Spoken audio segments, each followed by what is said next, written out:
Pada suatu malam yang gelap, seorang pria muda bernama Arya mengendarai motornya melewati jalan raya yang sepi. Hujan baru saja berhenti, meninggalkan jalanan basah dan licin.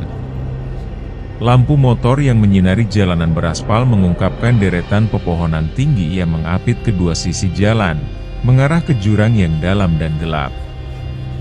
Jalan ini, meskipun sering ia lalui, selalu memberi rasa tak nyaman setiap kali melintas di malam hari. Angin malam berhembus, menggerakkan dedaunan dan menciptakan suara gemerisik yang menambah kesan menakutkan. Arya merasa sedikit cemas. Rasa takut yang tak terjelaskan mulai mengganggu pikirannya.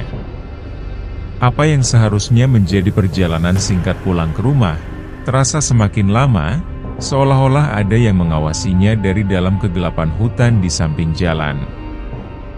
Di kejauhan, sebuah motor muncul, melaju dari arah berlawanan. Arya, yang sedang melamun, terkejut dan segera mengalihkan setang motornya untuk memberi jalan. Dalam kekhawatirannya, ia tidak menyadari bahwa motornya terlalu dekat dengan sisi jalan yang berbahaya, dan saat itu, roda depan motornya menyenggol roda belakang motor yang melintas itu. Dalam sekejap, Arya kehilangan kendali. Motornya terhuyung dan terjatuh, terguling menuju jurang yang dalam. Tubuhnya berguling di atas aspal yang licin sebelum akhirnya dia terjatuh ke tanah keras. Hujan kembali turun dengan derasnya, menambah kesan menakutkan malam itu. Arya, yang merasa pusing dan terluka, mencoba bangkit. Dapat merasakan darah mengalir dari lututnya yang terluka. Hatinya berdebar kencang, dan matanya mencari-cari keberadaan motor yang telah terlempar ke jurang. Dalam pandangannya yang kabur, ia melihat bayangan seseorang, terbaring di tanah, di dekat tepi jurang. Seketika, rasa takut dan kebingungan menyelimuti pikirannya. Siapa itu? Apakah orang yang ia tabrak tadi? Suara angin bertiup kencang, dan suara langkah kaki yang berat terdengar mengiringi bayangan yang semakin dekat. Arya menahan napas.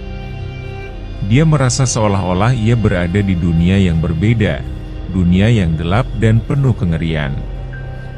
Seseorang itu, seorang pria muda yang wajahnya terlihat terluka, mendekat, tatapan kosong di matanya, seakan menuntut sesuatu. Arya merasa sangat bersalah.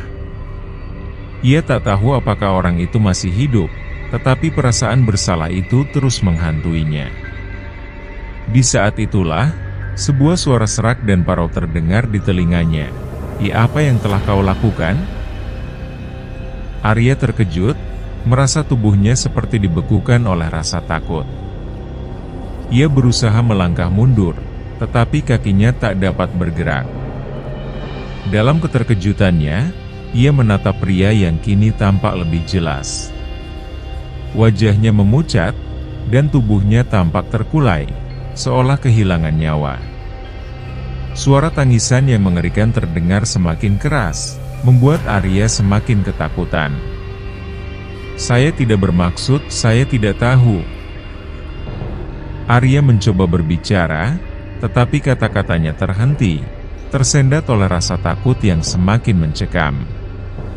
Setiap kali dia menatap pria itu, perasaan bersalah semakin kuat. Dalam benaknya, dia merasa bahwa pria itu adalah orang yang ia tabrak. Rasa sesal yang begitu dalam merasuki dirinya. Kenapa ia harus begitu ceroboh? Namun, tiba-tiba pria itu menghilang begitu saja, menghilang ke dalam kegelapan jurang. Arya terpana. Apakah itu hanya ilusi? Atau mungkin memang ada sesuatu yang lebih besar, lebih menyeramkan, yang tidak bisa ia pahami? Dengan tubuh yang gemetar, Arya akhirnya berhasil bangkit dan melangkah mundur, meninggalkan tempat itu. Tetapi, rasa bersalah yang menggelayuti pikirannya tidak bisa ia hilangkan.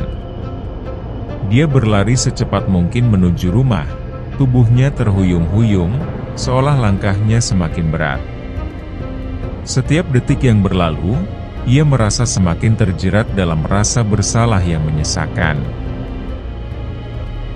Beberapa minggu setelah kejadian itu, Arya tidak pernah kembali ke jalan yang sama. Rasa bersalah itu terus menghantuinya, membuat tidurnya terganggu, dan pikirannya tidak pernah tenang.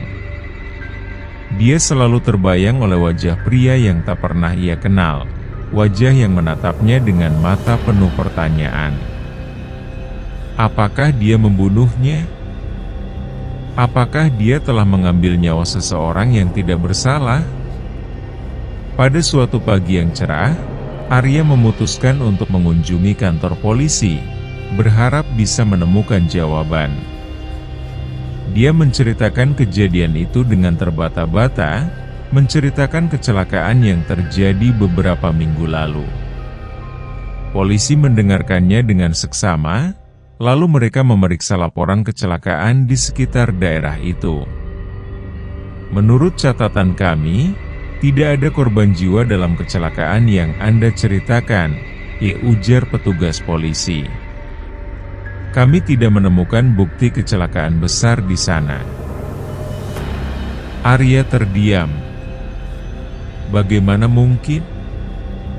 Ia merasa jelas melihat sosok pria yang terluka itu. Namun, polisi memberi penjelasan yang logis, bahwa di daerah tersebut seringkali ada kecelakaan, dan terkadang kejadian tersebut bisa mempengaruhi persepsi seseorang. Dengan kebingungan yang mendalam, Arya kembali ke tempat kejadian malam itu, kali ini dengan lebih tenang. Ia berjalan perlahan menuju jurang, memeriksa dengan cermat. Tak ada tanda-tanda kecelakaan yang jelas, hanya jalanan yang masih basah oleh hujan sebelumnya. Tak ada motor tergeletak, dan tak ada sosok pria yang terjatuh. Akhirnya, Arya berdiri di tepi jurang, menatap ke bawah. Perasaan bersalah itu, yang selama ini mengikutinya, akhirnya terasa sedikit berkurang. Dia sadar bahwa kejadian itu mungkin lebih karena ketakutannya sendiri, rasa bersalah yang membelenggunya, yang telah menumbuhkan bayangan-bayangan itu di benaknya. Arya menghela napas panjang. Dia mulai melepaskan rasa bersalah itu sedikit demi sedikit, menerima kenyataan bahwa tidak ada yang bisa mengubah masa lalu. Namun, malam itu, dia juga memahami bahwa terkadang, kita harus memaafkan diri sendiri untuk bisa melanjutkan hidup, meskipun perasaan itu akan selalu ada. Dengan langkah yang lebih ringan, Arya meninggalkan tempat itu, menatap jalanan yang kini terasa lebih terang. Ia tahu bahwa hidup harus terus berjalan, dan ia harus menemukan kedamaian dalam dirinya sendiri.